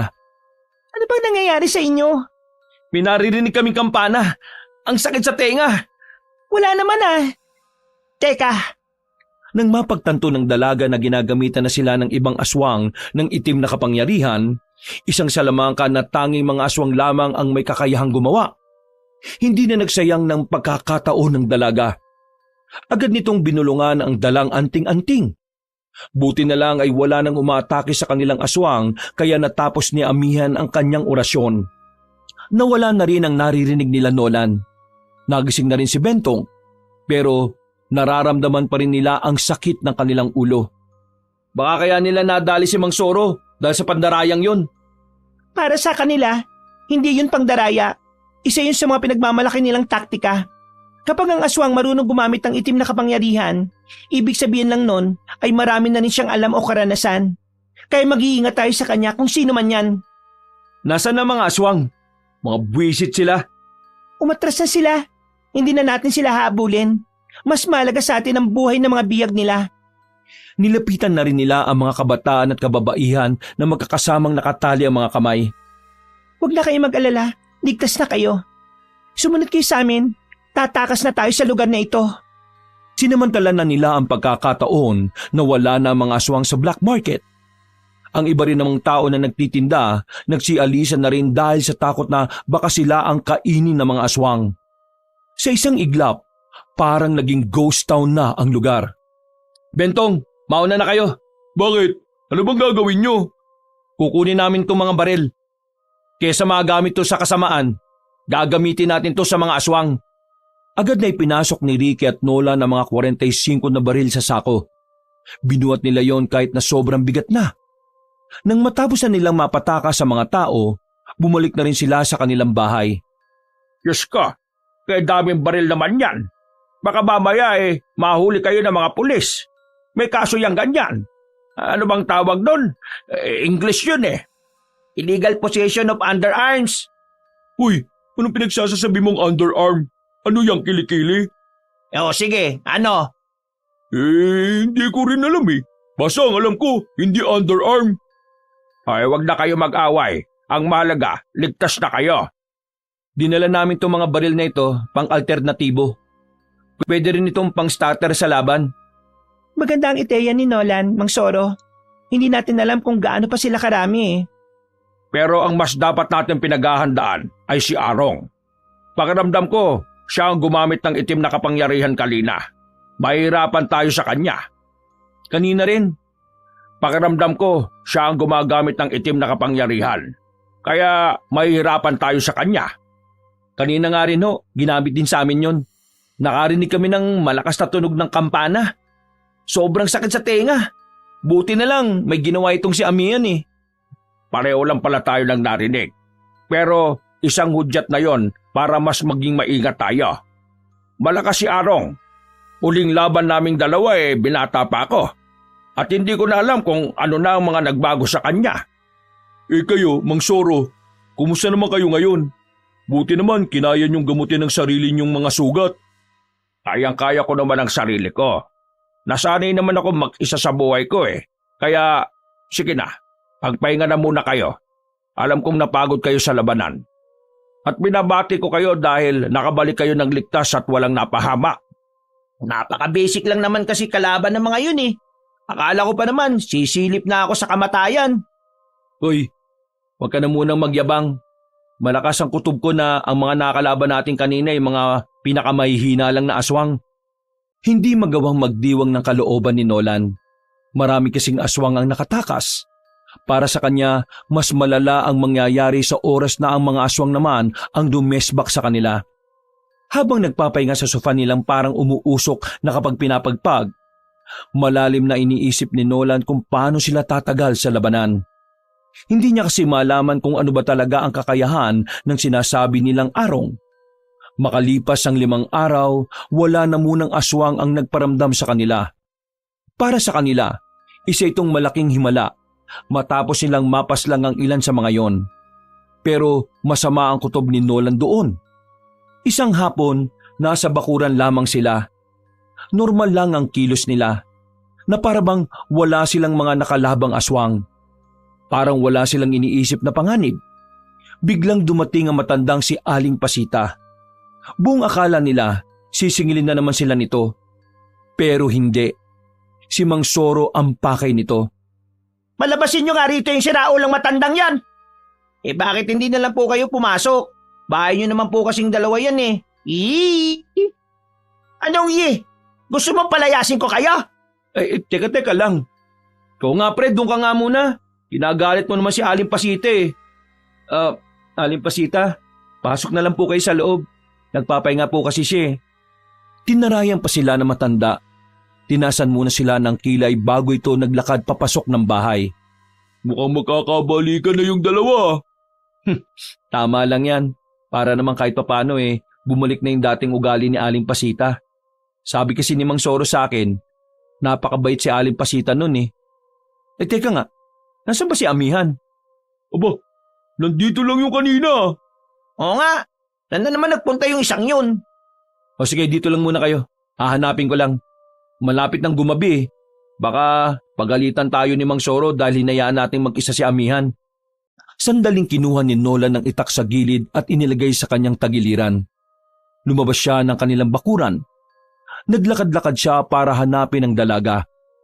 Nang matanaw niyang bumibili ito sa bakery, binilisan niya ang kanyang lakad. Pero sa hindi malamang dahilan, bigla na lamang siyang may narinig na tinig. Para bang may bumulong sa kanya at tinatawag ang pangalan niya. Nang umarap siya sa likuran, nakita niya ang isang matandang lalaki. Mukhang mayaman ito dahil sa pagiging magara ang kasuotan nito. Kayo po bang tumawag sa akin? Bakit naman kita tatawagin? Kilala ba kita? Pinagmasdan ulit ni Nolan na matanda ng maigi. Yung pakiramdam niya, para bang matagal na niya itong kakilala. Pero kapag iniisip niya kung papaano, mas lalo lang sumasakit ang ulo niya. Nagkamali lang ho siguro ako. Pasensya na. Sandali. Bakit? Ano bang kailangan nyo? Lumapit ang matandang lalaki hanggang hawakan na siya nito sa kaliwang balikat. Sandaling tinapik-tapik at saka ngumiti. Kung ako sa'yo, manahimik na lang kayong magkakaibigan. Wala naman kayong kinalaman Kaya huwag kayong nakikialam. Ha? Ano bang sinasabi nyo? Sino ka ba? Wala akong panahon para mandamay ng mga taong alam kong hindi ko naman mapapakinabangan. Kaya naman, binibigyan ko na kayo ng pagkakataon para umiwas. Tinatanong mo kung sino ako? Ako lang naman ang hinahanap nyo. Ako lang naman ang aswang na matagal nang gustong makuha ang kaalaman ni Amihan. Ako ang pinuno ng mga aswang. Ako si Arong. Sa hindi mapaliwanag na dahilan, agad na nagtayuan ng mga balahibo ni Nolan. Nag-init ang kanyang katawan pero pakiramdam niya ay giniginaw siya. Hindi na naman niya maigalaw ang kamay niya. Bigla na lamang itong nanigas. Nang lingunin niya ang matanda, naglalakad na yung palayo. Ngumiti pa sa kanya saglit. At ang ngiting yun ang tila mas lalong nagpalala sa kanyang nararamdaman. Sumakit ng malala ang ulo niya. Hindi na rin normal ang kanyang panlalamig. Nang mawala na sa paningin niya ang matanda, mas lalo pang sumama ang pakiramdam ni Nolan. Naramdaman na lamang niya na nasa tabi na niya si Amihan. Nolan! Uy! Nolan! Anong nangyayari sa'yo? Yung ano? Yung alin? Sabihin mo, alin? Yung pinuno ng mga aswang. Si Arong. Nakausap ko siya. Hinawakan niya ako. Saka ako nagkaganito. Amihan, sobrang sama. Sobrang bigat ng pakiramdam ko. Anong nangyayari sa akin? Umiikot na sa paningin niya ang dalaga. Hanggang tuluyan na nga itong nawala ng malay. Nagising na lamang siya na nasa loob na sila ng bahay nila. Bumaba na rin ang kanyang lagnat. Nalaman niyang nawalan siya ng malay. Buti na lamang ay nagamot agad siya ni Mang Soro. Ayon sa matandang albularyo, ang pinuno nga ng mga aswang ang may gawa nun sa kanya. Buti at gumaling agad siya dahil ayon kay Mang Soro, mas malala ang mangyayari sa kanya sakaling hindi siya naasikaso kaagad. Maaari daw mabaliw o kaya mamatay. Yung pinuno ng mga aswang, nakita niyo ba siya? Hindi na. Wala na kaming nahagilap pa. Tingin ko, umalis na siya kaagad. Ang pakay lang talaga niya ay magbigay ng babala sa inyo. Nagtataka lang ako, kung talagang masama siyang aswang, dapat hindi na niya ako sasabihan na wag nang makisali. Hindi ba dapat wala naman siyang pakialam sa amin? At ang isa pa sa mas nakakapagpagulo ng utak ko, mas inulan niya akong lapitan kaysa kay Amihan. Hindi niya ako malalapitan dahil sa proteksyon na meron ako. Pero dahil alam na niya kung anong klaseng proteksyon ang meron ka, alam na rin niya kung paano ko kontrahin yan. Lumabas lang talaga siya para malaman kung ano ang gagawin niya sa mga pangontrang gagamitin natin. Tandaan niyo, dati ring albularyo si Arong. Anong gagawin natin ngayon? Tingin ko kasi, nagsisimula na rin siyang gumawa ng hakbang . Itong tanong ang gusto ko mabigyan ng sagot. May tsansa ba na manalo tayo sa aswang na yun? Di ba, sabi niyo gumagamit ng itim na kapangyarihan ng isang yun? Pinaghandaan nila ang nalalapit na paghaharap sa pinuno ng mga aswang. Lahat na ng pangontra sa itim na kapangyarihan ay inaral na ni Amihan at ni Mang Soro. Habang ang tatlong binata naman, mas lalo silang nagpakabuti sa mga sumunod na araw. Lunes ng gabi, bumalik sila sa underground na pinagkukutaan ni Mang Soro. Kinailangan na nilang lisanin ang baryo para na rin walang gaanong madamay ng mga sibilyan. Sa lugar na yun nila isinagawa ang kanilang huling pag-uusap at pagpaplano. Bukas ng gabi, darating ang mga kabaro natin, Amihan. Kakaunti lang pero lahat ng yon veterano. Kaya hindi nyo na kailangan mangamba na baka 5 lang tayong lalaban. Tayong 5, tayong lalaban kay Arong. Ganun o kalakas? Kailangan natin siyang pagtulungan? Noong araw, kayang-kaya ko naman siya kahit na mag-isa lang ako. Pero matanda na ako. Sa aming dalawa, parang ako lang ang nakakaramdam ng katandaan. Yon ang isa sa mga pambihirang katangian ng mga aswang. Mas matagal tumanda ang katawan nila kaysa sa pangkaraniwang tao na kagaya natin. Kakayanin natin to. Basta wag lang tayo magpapakita ng kahit na kaunting takot sa kanya. Dahil ang malalakas, mas lalong lumalakas kapag nakikita niyang mas mahina ang kalaban niya. Sa kahit saang larangan ng kompetisyon, palakasan man ang utak o katawan, palaging nananalo ang mga mas may malawak na kaisipan. Hindi lang tutungkol sa kung sino ang malakas mga iho. Tungkol na rin ito sa kung sino ang mas matalino. Tungkol sa kung sino ang mas matalino. Bakit? Chess ba ang labanan natin? Ay, hindi. Sorry, biro lang. Yan, ganyang utak mo, iiwan mo yan dito, Ricky ha. Ang sinasabi ni Mang Soro at Amihan, hindi magiging pisikalan ng laban. Mas lalamang ang labanan ng utak. Kasi mukhang dedepende lang si Arong sa kakayahan niyang makagamit ng itim na kapangyarihan. Tama ka ng sinabi mo, Nolan.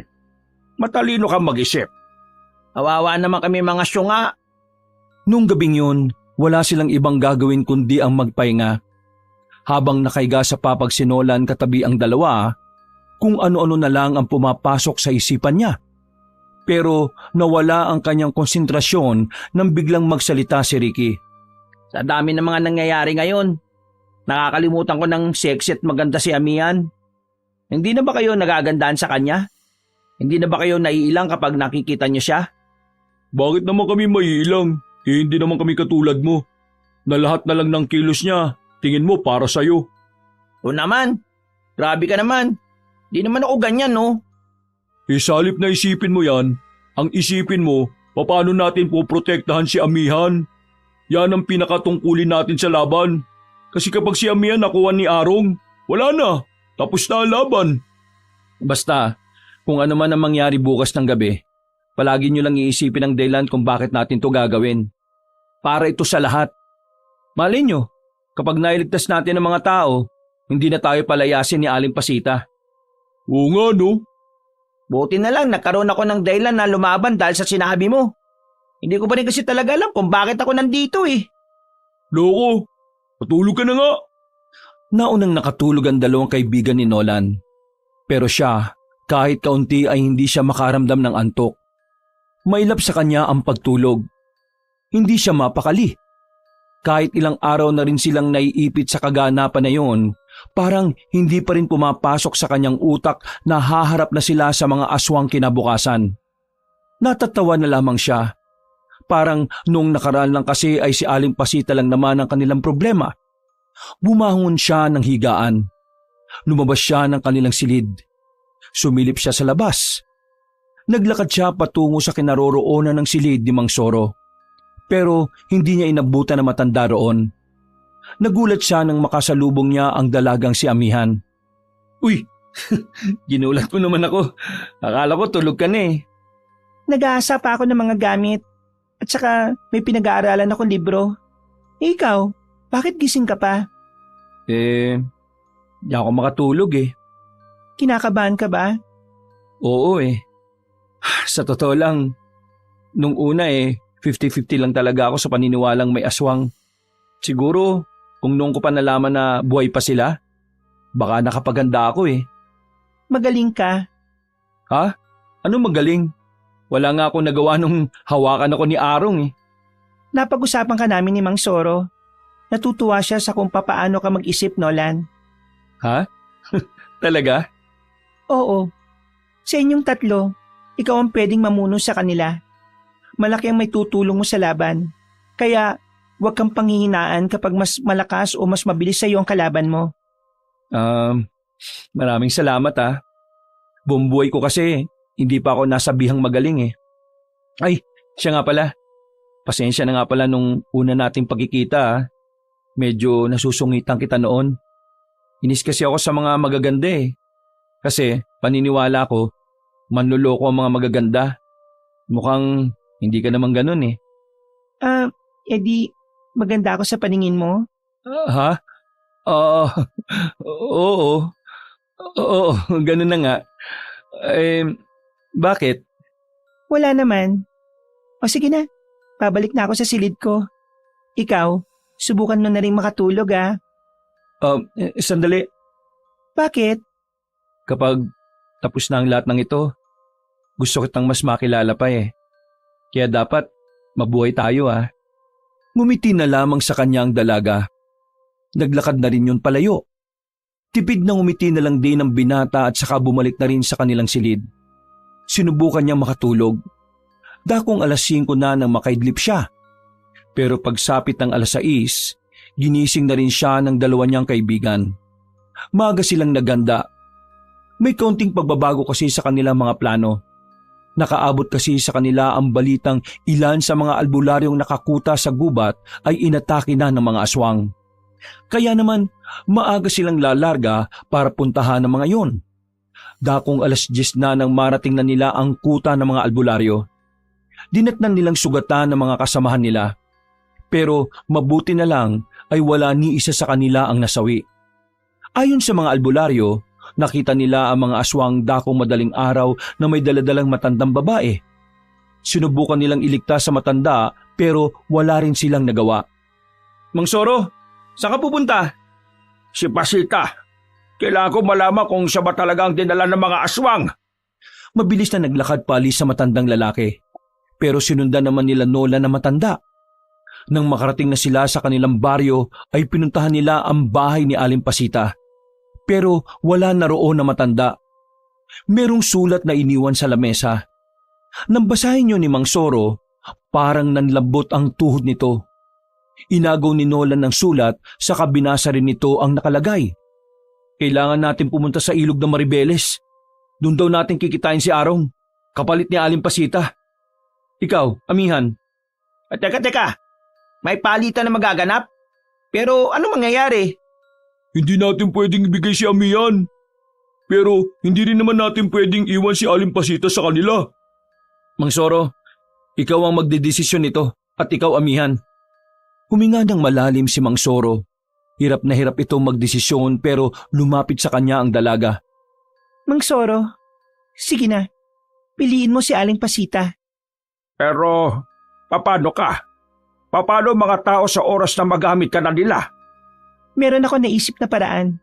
Gawin natin positibo ang pagdukot nila kay Aling Pasita.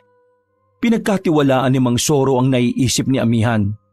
Ginamit nila ang mga natitirang oras para pagandaan ang mga dapat nilang gawin. Saktong 6:00 na ng gabi, nilisan na nila ang baryo para makipagkita kay Mang Arong. Habang naglalakad sila patungo sa kung tawagin ay ilog ng Maribeles, merong mga kakaibang bagay ang napansin ni Nolan doon. Tumingin siya sa harapan ng punong may malapad na katawan. Nagtaka naman sa kanya ang mga kasama niya kung ano ang problema. Nolan, bakit? Kasama ba sa kakayahan ng itim na kapangyarihan ng makagawa ng ilusyon? Oo, kasama yon. Pakiramdam ko, yung mga nadadaanan natin mga puno kanina, hindi sila basta puno. Ha? Paano mo naman nasabi? Nakita ko kanina na parang gumalaw yung ugat kanina eh. Akala ko namamalikmata lang ako. Pero ngayon, sigurado na ako mula rito. Ginagamitan na tayo ni Arong ng salamangka. Nagkukunwaring puno lang ang mga nadadaanan natin kanina. Pero ang totoo, hinugot ni Nolan ang kanyang itak. Tinaga niya ang puno. Sa isang iglap lang, biglang nanlabo ang paningin nila. Nang maging malinaw na ulit, nakita nila ang isang aswang na nakabulagta na. Mga aswang ang mga punong nadaanan natin. Balak ni Arong na papuntahin tayo sa ilog at kapag nandun na tayo, palilibutan tayo ng mga tauhan niya. Siniguro din niya kung may kasama tayong iba o wala. Napakatuso talaga ng aswang na yon. Tingin ko, kaming dalawa na muna ni Amihan ang mauna sa ilog. Kayong tatlo, hanapin yung iba pang mga aswang na nagpapanggap na puno. Kung pwede lang, lahat ng punong makikita nyo, tagayin na ninyo. Mang Soro, tama si Nolan. Kailangan natin maghiwalay na muna. Bawasan na muna natin ang mga aswang na pinakalat ni Arong. O sige, mag-iingat kayong dalawa ha. Bentong, Ricky, focus lang ha. Tinapik na niya sa balikat ang dalawang kaibigan at nagpatuloy na rin si Nolan at Amihan sa kanilang paglalakad. Bawat madadaanan nilang puno, hindi nila pinalalagpas. Tinataga nila yon. At dahil sa ginagawa nila, ilang mga aswang kagad ang napaslang nila. Kala siguro ni Arong tatanga-tanga tayo. Ang galing ng obserbasyon mo. Binilisan na lamang nila ang kanilang paglalakad hanggang sa tuluyan na nga nilang marating ang ilog. Noong mga sandaling yon, nakita na nilang nakaabang si Mang Arong. Kasama nito si Aling Pasita na nakatali sa kawayan. Nakatapal ng panyo ang bibig. Noong mga sandaling yon, inobserbahan ni Nolan ang paligid kung parte pa rin ba yun ng ilusyon. Pero wala siyang makitang kakaiba o kahina-hinala. Mabuti naman at nakarating na rin kayo rito. Akala ko hahayaan nyo na lang mamatay ang matandang ito Pero teka, nasan si Soro at yung dalawang garapata na kaibigan mo, iho? Hindi yun ang pinunta namin dito, kaya huwag ka ng tanong. Pag-usapan na natin kung ano man ang dapat pag-usapan. Pero hindi ikaw ang gusto ko makausap, kundi ang babaeng yan. Ano ba kailangan mo? Alam kong nabasa na ninyo ang sulat, kaya alam kong alam mo na ang kailangan ko. Lumapit si Mang Arong sa matandang si Pasita. Marahas nitong dinakma ang mukha nito. Hindi ko papaslangin ang matandang ito kung sasama ka sa akin ng mapayapa, amihan. Ilang beses ko mang sasabihin sa'yo na kasinungalingan lang ang nakarating na impormasyon sa'yo. Nasa akin nga ang libro, pero hindi ko naman alam kung paano gamitin yon. Binasa ko, pero paano ko maintindihan kung ang nakalagay dyan ay mga lingwahe ng mga aswang? Huwag mo akong lokohin. Hindi lingwahe ng mga aswang ang nasa librong yan. Kaya alam ko na natutunan mo na mga orasyon kung paano ko gagawing immortal. Kung ayaw mong maniwala sa akin, di sige. Ito ang libro, basahin mo. Kinuha ni Amihan sa kanyang maliit na bag ang itim at lumang libro. Hinagis niya ng malakas ang libro patungo sa kabilang banda ng ilog. Tingnan mo ang mga laman yan. Lingwahe ng mga aswang ang nakalagay dyan. Binasa ni Mang Arong ang nasa loob ng libro. Nagalit agad ang matandang aswang na makumpirma ang sinasabi ng dalaga. Hindi ang librong yan ang dapat kong mabasa. Hindi ang librong yan ang dapat kong mabasa. Wala akong napala dyan. Dahil ang librong hinahanap nyo. Nasaan? Nasaan ang librong yon? Wala nga sa akin. Nasaan? Sabihin mo! Hindi ko alam. Kung wala rin naman pala ako mapapala sa'yo, mas maganda nang tapusin ko na ang buhay ng isang ito. Nasa aktong papaslangin na ni Mang Arong ang matandang si Pasita, pero buti na lang ay biglang dumating si Mang Soro. Nasa akin! Tumigil si Mang Arong. Nakasalubong ang kilay nitong tumingin kay Mang Soro habang hawak ang itim na libro. Ito ang tunay na libro. Matagal ko itong itinago nang sa ganun wala rin kayong mapala kahit na makuha nyo si Amihan. Hinagis ni Mang Soro ang libro kay Mang Arong. Agad namang binasa na matandang aswang ang nakapaloob doon. Amihan, patawad pero mas mahalaga sa akin si Pasita. Matagal na panahon kaming hindi nagkasama ng dahil sa misyon na ito. Tingin ko, ito na ang tamang pagkakataon para piliin ko naman kung ano ang magpapasaya sa akin. Pero paano ang mga tao? Sa oras na makontrol na nila ako at magawa ko na sa kanya ang orasyon, mas magiging malakas na siya. Patawad. Ito na nga. Ito na nga ang librong yon. Kaya mangyayari na ang gusto ko mangyari. Amihan, lumapit ka na rito. Pakakawalan ko na matandang to kung lalapit ka ng kusa rito. Hindi kami papayag. Pakawalan mo na muna si Aling Pasi. Pwede bang manahimik ka na muna? Hindi ka kasali sa usapang ito. Amihan, pakiusap. Kahit na ngayon lang. Ibigay mo na sa akin to. Amihan, magdesisyon ka na. Huminga ng malalim ang dalaga. Pagdilat nito, nagsimula na rin itong maglakad sa tubigan. Noong mga sandaling yon, kinakabahan si Nolan kung magiging epektibo ba ang kanilang gagawin. Nang makalapit na si Amihan, agad naman pinakawalan ni Mang Arong ang matandang babae. Tumakbo si Aling Pasita at agad naman itong sinalubong ni Mang Soro. Wisit ka. Sabi ko sa iyo, tigilan mo na ito Muntikan pa akong matigok. Natuon ang atensyon nila kay Amihan nang sisimulan na ni Mang Arong na kontrolin ang utak ng dalaga. Nakatitig ito sa mata ni Amihan. Upang sa oras na kontrolado na ni Mang Arong ang dalaga, magagawa na rin agad ni Amihan ang pag-uurasyon gamit ang librong itim. Pero nagulat si Mang Arong nang ngumiti ang dalaga. Arong, nahulog ka sa patibong. Anong akala mo sa akin? Tinatablan ng pagmamanipula mo? Agad na kinuha ni Amihan ang gintong punyal na nasa likuran niya. Mabilis niya itong sinaksak sa dibdib ni Mang Arong. Dahil dito, agad na nabitiwan ng matandang aswang ang libro. Kinuha din naman yon agad ng dalaga. Manlilin lang! Gumagamit ka ng itim na salamangka kaya inaral ko na kung paano yung kokontrahin. Pasensya ka na pero mas matalino ako sa'yo. Sa katunayan, yung unang libro na binato ko sa'yo, yun ang totoong libro. At ang ibinigay ni Mang Soro, yun ang peke. Nalin lang ka ulit.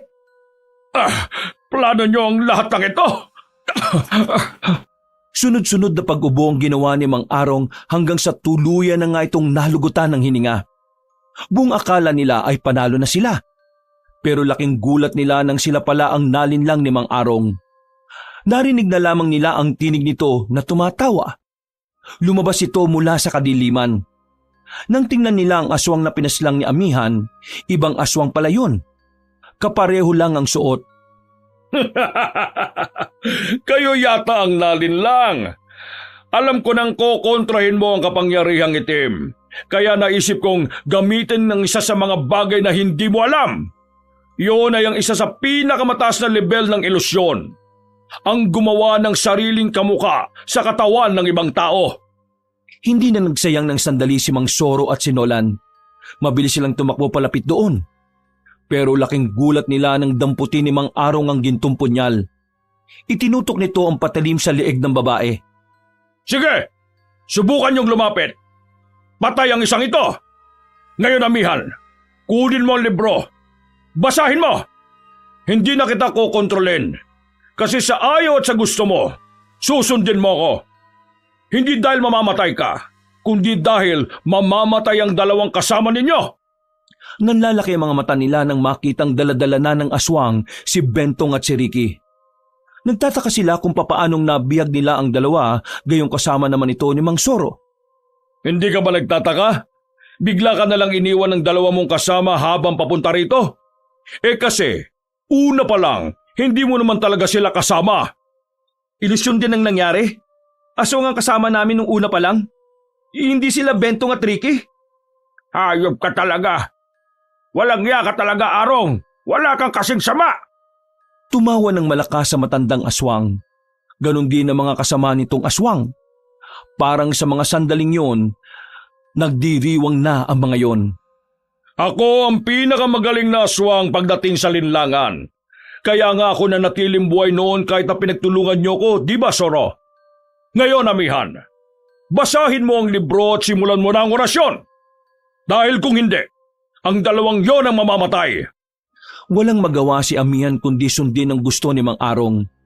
Natutuliro na rin ang dalaga. Pumalpak ang lahat ng plano nila. At ngayon ay nasa alanganing sitwasyon pa silang lahat. Pero si Nolan, pilit niyang inaalam kung ano nga ba ang maaaring kahinaan ni Mang Arong. Hanggang sa bigla na lamang may pumasok na ideya sa utak ni Nolan. Tama, lahat ng kakayahan niya, nagagawa niya dahil sa matinding focus at konsentrasyon niya. Tama, kailangan kong sirain ang konsentrasyon at focus na matandang to. Hindi na nagsayang pa ng sandali si Nolan. Kumuha siya ng malaking bato sa gilid. Habang abala si Mang Arong sa pakikipag-usap kay Amihan, pinukul niya ng malakas ang bato patungo sa matandang aswang. Tinamaan yon sa ulo. Nakita nilang dumugo ang ulo nito.